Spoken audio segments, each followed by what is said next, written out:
keluarga besar Pondok Pesantren Al-Islami Nurul Anwar insyaallah akan mengadakan syukuran kelulusan wisuda anak-anak santri kami tingkat ula, SD, Usta, SMP, dan Ulia SMA yang insyaallah akan dilaksanakan pada tanggal 8 Juni hari Ahad 2025. Hari raya tanggal berapa ibu-ibu? Tanggal 6. Nah, Jumat. Insyaallah. Nah, sedangkan kita acaranya tanggal 8 hari Ahad. Nah, ibu-ibu semuanya diundang untuk hadir acara tersebut, mendoakan anak-anak santri kami supaya bisa mendapatkan ilmu bermanfaat, mengamalkan ilmunya, dan juga menyebarkan ilmu yang mereka dapat di dalam kebaikan. Ingat ya, catat tanggalnya 8 Juni, hari Ahad 2025. Pagi ya, pagi jam 8 kita mulai. Biasanya Ibu Raudatul Jannah ini rajin-rajin aja. Ibu pengajiannya. Nah, kalau Ibu Raudahnya nggak tahu. Kalau pengajian ibu-ibu Raudatul Jannah hadir ya, sering. Masya Allah diundang semuanya. Ya, bawa anaknya, bawa cucunya, bawa suami, baik suami yang kalau sudah meninggal jangan dibawa ya. Sebab ada suami baru, dibawa semuanya. Kita bersyukuran di sana. Baiklah ya. Baik, kita kesempatan kali ini kita akan membahas tentang masalah kurban. Jadi hari raya Idul Adha setelah sholat Id ada satu ibadah yang sangat dianjurkan bagi kita untuk mengerjakannya, yaitu adalah ibadah kurban. Dalam bahasa Arab namanya al-udhiyah, berkurban. Nah, kurban ini dalam mazhab Imam Syafi'i hukumnya adalah sunnatun muakkadah, sunnah yang sangat dianjurkan. Bagi siapa? Bagi yang mempunyai keluasan rezeki. Bagi seseorang yang mempunyai keluasan rezeki. Disebutkan dalam riwayat Imam Ahmad dan Imam Ibnu Majah bersumber daripada Abu Hurairah radhiyallahu taala anhu, Rasulullah sallallahu alaihi wasallam bersabda, "Man wajada sa'atan falam yudhhi fala yaqribanna musallana." Siapa yang mempunyai keluasan rezeki tapi dia tidak mau berkurban, maka jangan mendekati tempat sholat kami. Nah, jadi kalau ada mampu tapi nggak mau berkurban, jangan dekat ke mushola, jangan dekat ke masjidnya Nabi. Ya, artinya dalam masalah ini, bagi mazhab Hanafi, bagi yang mampu itu wajib. Tapi kita sunnah berkurban. Kenapa sunnah? Karena dalam hadis yang lain Imam Tirmidzi, Nabi bersabda, "Umirtu bin nahri wa huwa sunnatun lakum." Aku diperintahkan, kata Rasul, untuk berkurban. Bagi Nabi itu wajib ya. Kurban itu bagi Nabi Muhammad hukumnya wajib. Wa huwa sunnatun lakum, tapi kurban itu bagi kalian adalah sunnah. Bagi kalian jadi umatnya sunnah. Memang ada beberapa permasalahan di dalam agama, perbuatan itu khusus hanya bagi Nabi Muhammad SAW, khusus bagi Nabi. Kita tidak boleh melakukannya. Ada yang wajib bagi Nabi, tapi kita hukumnya sunnah. Seperti umpama berkorban, itu Nabi wajib, bagi kita sunnah. Seperti sholat malam, sholat tahajud, bagi Nabi itu hukumnya wajib, bagi kita hukumnya sunnah. Bagi Nabi wajib, kita sunnah. Begitu juga witir, bagi Nabi wajib, kita sunnah. Nah, kemudian ada juga perbuatan itu boleh bagi Nabi, tapi bagi kita dilarang. Seperti berpuasa 24 jam. Puasa 24 jam. Itu bagi Nabi boleh. Tapi kita bagi umatnya tidak boleh melakukan puasa sebanyak 24 jam. Wajib kita berbuka. Apalagi Nabi beristri poligami lebih daripada 4. Ya, Ada yang mengatakan istri Nabi itu ada 9, ada yang mengatakan 11, ada yang mengatakan 12, ada yang mengatakan 13. Berbeda-beda pendapat. Tapi bagi Nabi boleh, kita nggak boleh. Nah, kembali tadi masalah kurban. Jadi kurban itu hukumnya bagi Nabi wajib, tapi bagi kita sunnah. Sebagaimana juga disebutkan dalam hadis riwayat Imam Daruqutni. Nabi bersabda, "Kutiba alayyan nahru wa laysa biwajibin alaikum." Diwajibkan kepadaku kurban, tapi tidaklah wajib bagi kalian. Nah, jadi bagi kita itu hukumnya sunnah. Nah, kemudian apa manfaat berkurban? Nah, manfaat berkurban ini banyak sekali ya. Salah satunya adalah pertama, taqarruban ilallah. Mendekatkan diri kita kepada Allah. Mendekatkan diri kita kepada Allah. Kenapa ya? Karena kurban ini ya, itu sudah menjadi ritual ibadah mulai zaman dulu. Sudah menjadi ritual ibadah dari zaman dulu. Coba kisahnya Qabil dan Habil. Masih ingat Qabil dan Habil? Qabil punya kembar pengantin namanya Iklimah. Sedangkan Habil punya kembar pengantin namanya Labuda. Pernah nonton nggak filmnya? Nah, nanti buka di YouTube tuh. Kisah Qabil dan Habil. Jadi Qabil punya kembar pengantin Iklimah. Habil punya saudara kembar namanya Labuda. Nabi Adam itu mempunyai istri kan Siti Hawa. Nah, setelah turun dari surga itu dikatakan, ada yang mengatakan Siti Hawa itu melahirkan sebanyak 100 kali kehamilan. 100 kali kehamilan dan kelahiran. Ada yang mengatakan 150 kali. Wallahu alam, ya. Yang jelas banyak. Nah, setiap melahirkan kembar pengantin. Setiap lahir kembar pengantin. Sudah takdir dari Allah Ta'ala seperti itu. Wah, kemudian selanjutnya tidak boleh menikah dengan kembar pengantin tadi. Harus bersilang, jar orang Banjar, bersilang. Nah, karena Qabil dan Habil ini adalah generasi pertama, artinya anak-anak yang tua ya. Si Qabil dijodohkan dengan Labuda. Sedangkan Habil berjodoh dengan Iklimah. Tapi Qabil nggak mau. Wah, aku nggak mau. Labuda itu jelek katanya. Aku mau dengan Iklimah, saudara pengantinku. Bahasa kitanya. Nggak mau Qabil tadi. Nah, itu ya. Memaksa ini. Lalu kata Allah gini saja. Allah memberikan wahyu kepada Nabi Adam begini saja. Kurbankanlah apa yang kalian kerjakan. Jadi kan mereka ini punya kerjaan sendiri, punya usaha. Kalau Qabil kerjaannya bertani, sedangkan Habil kerjaannya beternak. Nah, siapa yang diterima kurbannya itu yang boleh menikahi Iklimah. Wah, si Qabil mengeluarkan dia punya tanam-tanaman, tapi nang buruk-buruk, nang layu-layu. Ya, sayur nang layu-layu, nang layu-layu itu pang dah.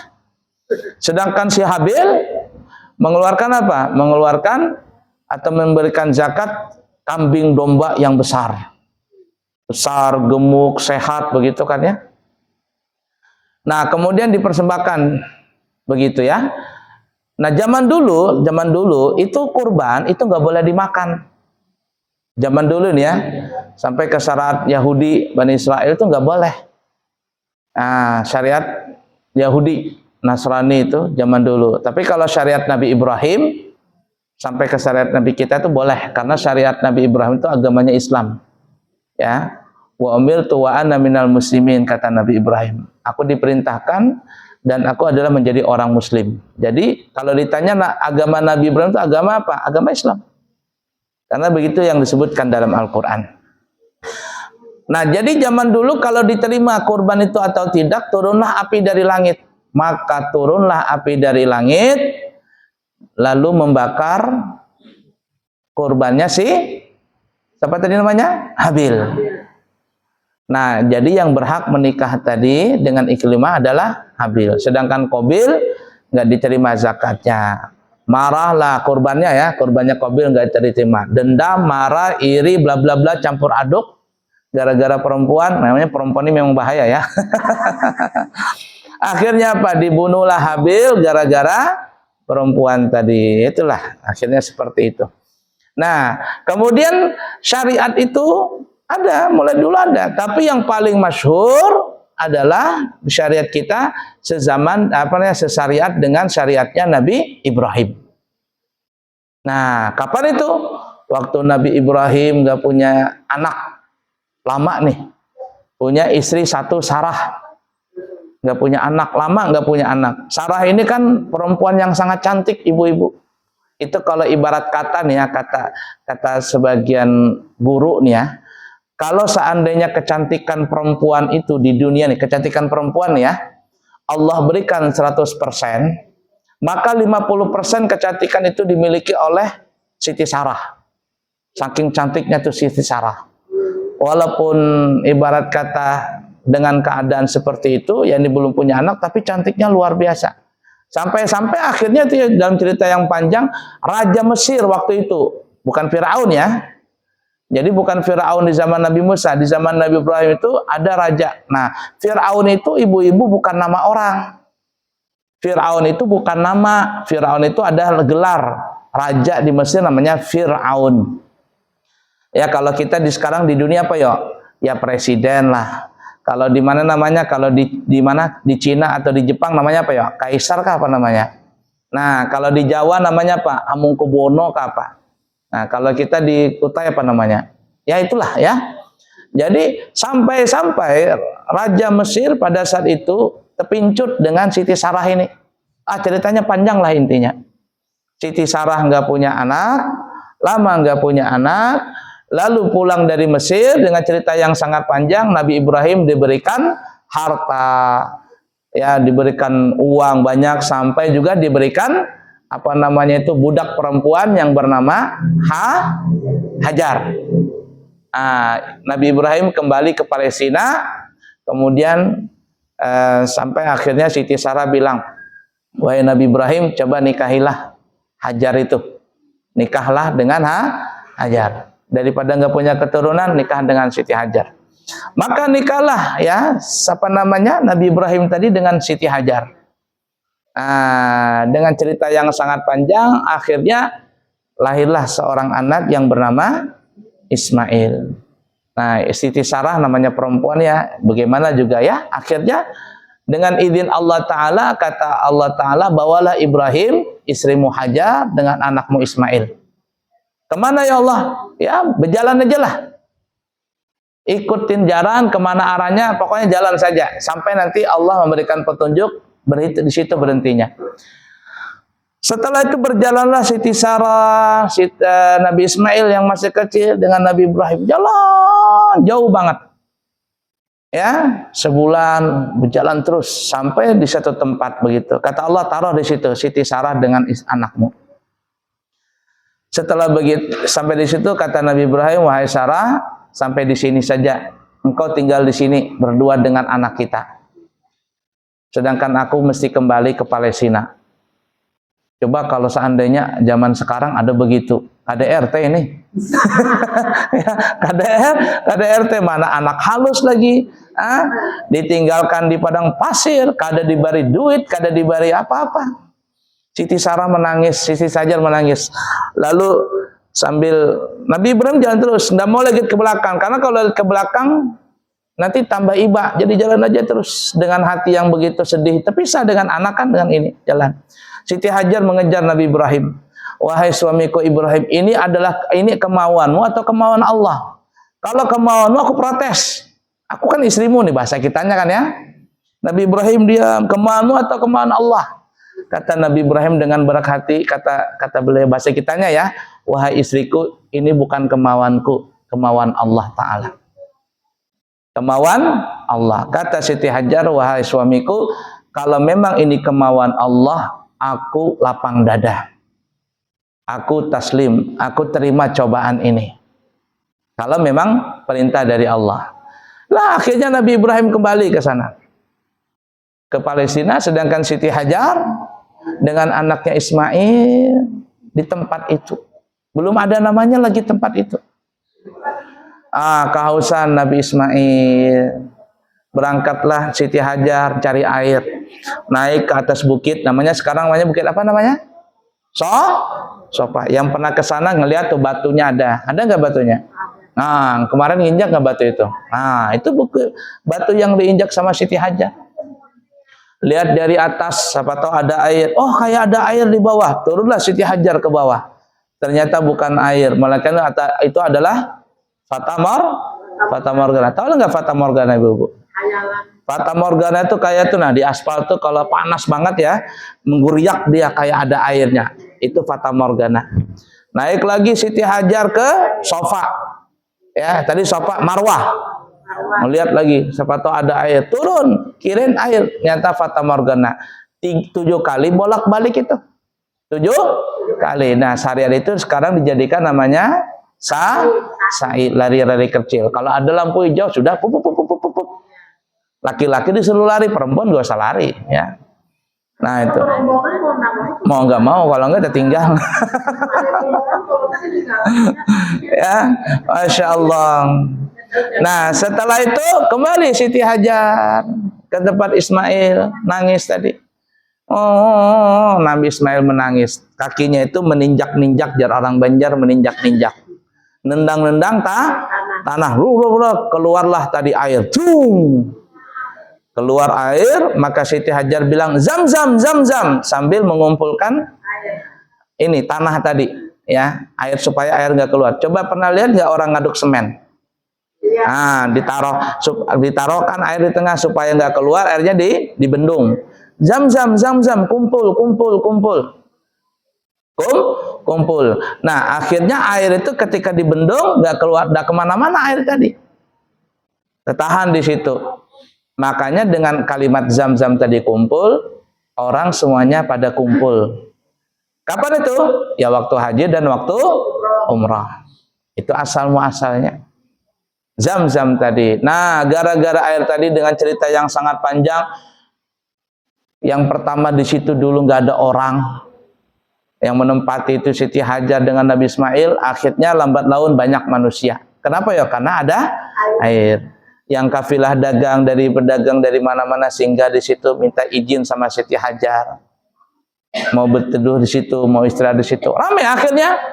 Ada warung, ada penginapan. Sampai sekarang bukan lagi penginapan, hotel di mana-mana ada. Itu banyak nanti habis haji ini banyak dibongkarin lagi itu. Ya, rumah-rumah yang kecil dibongkarin semuanya dibikin hotel besar-besaran di Mekah itu. Nah, karena nanti yang puncaknya ya, puncak yang selesailah ibarat kata itu 2030. 5 tahun lagi. Jadi kalau ibu-ibu panjang umur, umpama berangkat tahun 2030, ngelihat tuh bagaimana kemegahan Mekah itu nanti. 2030, rampung semuanya. Nah, ringkas kata akhirnya, apa tadi ya? Besarlah Nabi, siapa namanya? Ismail. Ketemu sudah Nabi Ibrahim, sudah diizinkan kembali. Memimpin Nabi Ibrahim malam tanggal 8 Dzulhijjah. Hei Nabi Ibrahim, sembelihlah anakmu, sempurnakan nadarmu. Kaget Nabi Ibrahim. Kenapa disuruh nyembelih anak? Oh, ternyata dulu nih ya, Nabi Ibrahim itu sugih kan ya, bisi ternak banyak. Beliau itu berkurban 1000 ekor domba. 300 sapi, 100 onta, 1000 kambing, 1000 domba. Sekarang kambing berapa harganya? 3 juta. Mana ada? Berapa Nenek Chen? 4 juta. Musim ini 7 juta, ada yang nawarin saya 7 juta. Kalau yang 3 juta itu yang kecil. 7 juta lah Allah. Coba bayangkan, kita ngambil, anggaplah 5 juta saja. 5 kali 1000. 5 juta kali 1000 berapa itu? 5 miliar atau ada? Banyak. Ontanya 100, kambing sapinya 300. Sapi berapa sekarang? Nah, mau pang Nabi Ibrahim nyembelih sapi nang murah, pasti nang mahal. Wah tuh, sampai akhirnya orang-orang kampung kagum. dipotong, dibagikan dagingnya. Zaman Nabi Ibrahim, bagikan. Orang-orang kagum, Masya Allah, Nabi Ibrahim luar biasa. Mana sugih, mana pemurah. Cuman satu kata sayang, pian sayang satu, kada bisi anak. Kada bisi anak. Begitu, ibarat kata kan Nabi Ibrahim gitu kan, wah iya juga lah. Apa kata Nabi Ibrahim? Ya Allah, kalau seandainya aku bisi anak, kata Nabi Ibrahim, jangankan kambing, sapi, onta, anak pun aku sembelih untuk membuktikan rasa cintaku hanya kepadamu. Nah, dari situ. Nah, ini keceplosan Nabi Ibrahim. Mungkin waktu itu kan ada bisi anak kan biasa saja. Ya, kan orang bangga hebatnya Nabi Ibrahim ini sugih banar nih, mana sugih, mana pemurah. Kata Nabi Ibrahim ini biasa aja. Kalau aku bisi anak, aku sembelih anak itu untuk Allah. Aku persembahkan untuk Allah. Untuk apa ya? Menunjukkan rasa cintanya hanya Allah. Akhirnya sampai di saat yang kita di Mekah tadi, tanggal 8 Dzulhijjah yang kita kenal namanya Tarawiyah, Nabi Ibrahim malamnya bermimpi, Ibrahim bangun, besok sembelih anakmu. Takjub Nabi Ibrahim. Masa Allah menyuruh aku nyembelih anak seorang? Sekejam-kejamnya harimau, kada mau pang memakan anak seorang. Kan itu kisahnya ya. Apa namanya, ditambah-tambahi lah supaya rame. Nah, bingung Nabi Ibrahim, ini perintah dari Allah kah atau dari syaitan? Kalau dari Allah, masa Allah menyuruh menyembelih anak sendiri? Tapi kalau dari syaitan, tidak mungkin juga, karena mimpi para nabi itu adalah wahyu. Bingung Nabi Ibrahim, memikirkan seharian itu.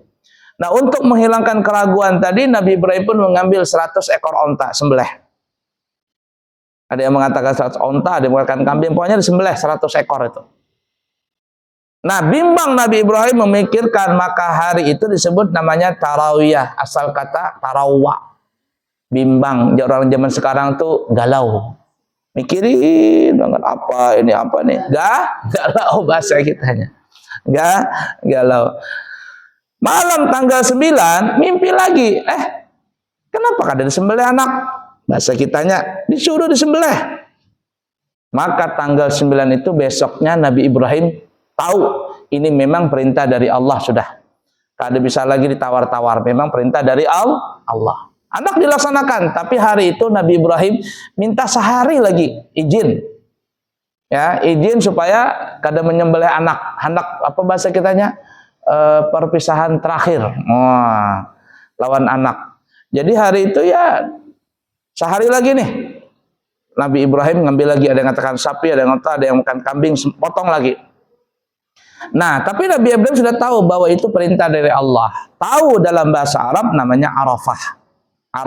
Arafah. Kenal, tahu. Makanya tanggal 9 disebut hari Arafah. Sama dengan wukuf di Arafah itu. Malam tanggal 10-nya bermimpi lagi. Ibrahim, belum juga kamu menyembelih anak. Ya sudah, akhirnya besok menyembelih. Nah, tanggal 10 Dzulhijjah itu disebut namanya Yaumun Nahar. Makanya kutiba alayyan nahru wa laysa biwajibin alaikum. Diwajibkan kepadaku nahar, menyembelih, tapi tidak wajib bagi kalian. Nah, jadi tanggal 8 disebut namanya apa tadi namanya? Tarawiyah. Tanggal 9 disebut Arafah. Tanggal 10 disebut bukan. Nahar. Fasalli li rabbika wanhar. Salat Idul Adha dan wanhar berkurban. Nah, jadi nahar itu hari kurban. Dengan cerita yang sangat panjang kalau kita berkisah dan cukup waktu, sampai akhirnya Nabi Ibrahim pun menyembelih Nabi Ismail, lalu digantikan dengan seekor domba yang dibawa oleh Jibril datang dari surga. Domba itu konon kata ulama, ada yang mengatakan domba gantian nyawa Nabi Ismail itu adalah domba yang dulu pernah dikorbankan oleh anak Nabi Adam yang bernama siapa ya? Habil. Itu korbannya Habil dulu masuk surga, disembelih masuk surga, dihidupkan lagi, dijadikan korbannya Nabi Ismail. Ada yang mengatakan demikian. Lalu domba itu dimasukkan lagi ke surga. Nah, tempat penyembelihan itu dikenal zaman sekarang namanya Jabal Kurban. Nah, kalau kalau ibu-ibu tuh yang berangkat umrah. Ya, kalau saya sama-sama umrah sama saya ketika sampai nanti di Mina, supirnya berhenti. Saya akan berikan tahu, bu, bapak-bapak, jamaah semuanya, lihat ke sebelah kiri di atas bukit. Ada nggak itu kayak menara kecil? Ada. Nah, itu tempat penyembelihan Nabi Ismail di atas gunung. Di atas gunung. Nah, itu tempatnya. Tapi wallah alam ya, itu sudah, makanya ada tandanya tuh kayak mana ya? Ya kayak kubah kecil. Kubah kecil mungkin ukuran 1x1 ya. Itu atau 2x2, kubah kecil. Tingginya mungkin 2,5 meter lah. Di atas gunung dia. Nah, jadi itulah sembelihan tadi. Nah, masuk surga lah kambing tadi. Ada 10 binatang yang masuk surga. 10 binatang masuk surga. Al-Baqarah, sapi betina yang dalam surah Baqarah. Apalagi onta Nabi Soleh, kambing Nabi Ismail, semut Nabi Sulaiman, burung hudhud Nabi Sulaiman, anjing kitmir Ashabul Kahfi yang kita tadi baca surah Kahfi pagi tadi atau tadi malam. Apalagi ini apa namanya, anak-anak sapi Nabi Ibrahim. Terus yang ke-8 ikan nun, ikan nun, keledainya Uzair, dan ke-10 burak. Burak masuk surga. Kalau binatang tuh kada sholat, kada puasa dan sebagainya bisa masuk surga. Kita kada bisa masuk surga. Jar haji Roma Irama sungguh terlalu. Ya. Nah, itu kurban tadi. Nah, setelah kurban, lalu Allah perintahkan kepada Nabi Ibrahim dengan Nabi Ismail nih. Ibrahim, Ismail, bangun Ka'bah. Di mana Ka'bah ya Allah? Itu ada dekat situ. Pondasinya ada. Di kiki-kiki bahasa kitanya sama Nabi Ibrahim ada pondasinya. Karena Ka'bah itu yang pertama kali di muka bumi ini dibangun itu adalah Ka'bah. Ka'bah itu pertama kali dibangun di muka bumi ini. Siapa yang membangunnya? Nabi Adam. Nah, setelah itu banjir Nabi Nuh. Zaman Nabi Nuh banjir. Ceritanya panjang. Banjir, maka diangkatlah pondasi Ka'bah itu hancur kena banjir, tapi pondasinya masih ada. Nah, suruh bangun Nabi Ibrahim sama Nabi Ismail, bangun. Batunya itu diambil dekat situ, makanya ada namanya Jabal Ka'bah. Dekat situ juga Jabal Ka'bah, mungkin ya berapa kilo lah dari Masjidil Haram. Disebut namanya Jabal Ka'bah. Disitulah kisahnya Nabi Ibrahim mengambil batu dipahat-pahat lalu dijadikan Ka'bah. Dijadikan Ka'bah tadi. Nah, kemudian Allahumma shalli ala sayyidina Muhammad, bangun Ka'bah, Nabi Ibrahim tidak sampai. Lalu supaya sampai mengangkat batu ini ke atas, lalu diulalah zaman sekarang namanya andang. Tahu andang ibu-ibu? Andang, tahu andang nggak? Tangga tuh yang supaya orang masang bata naik ke atas. Nah, cuman zaman dulu kan ada andang. Nabi Ibrahim menaiki sebuah batu. Batu itu yang ibarat kata bisa bernaik, bisa berturun. Jadi kalau Nabi Ibrahim nggak sampai, naik di batu itu, ngangkat batu tuh, taruh di atas, turun lagi batu. Tempat itu, batu itu disebut namanya Maqam Ibrahim. Itu batu tuh dilapisi sama perak sekarang atau emas dilapisi. Ada yang mengatakan emas, ada yang mengatakan perak. Nah, wallah alam. Kelihatan tuh bekas telapak kaki Nabi Ibrahim bahari. Oh, itu telapak kaki Nabi Ibrahim. Nah, setelah jadi Ka'bah, Nabi Ibrahim disuruh sama Allah, Ibrahim, naik ke Jabal Qubais. Jabal Qubais itu ibu-ibu adalah gunung yang paling dekat dengan Masjidil Haram. Sekarang Ka'bah gunung itu dijadikan hotel. Hotelnya raja, kata orang hotel raja. Imam-imam Masjidil Haram kalau mau jadi imam sebelum masuk ke masjid, masuk ke situ dulu hotel, istirahat sebentar. Baru nanti keluar dari pintu masuk ke dalam Masjidil Haram. Ya, tamu-tamu kepresidenan, tamu-tamu kerajaan, di situ istirahatnya dulu kalau mau sholat. Sebelum sholat istirahat di situ, baru adzan masuk mereka ke dalam Masjidil Haram.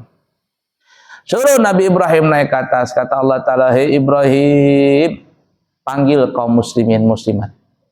Kata Nabi Ibrahim, ya Allah bagaimana aku manggil? Tidak ada manusianya lagi nah. Panggil saja, aku yang menyampaikan itu. Kita masih di alam arwah ini, belum ada kita lagi, jasad belum ada lagi. Ya, belum ada.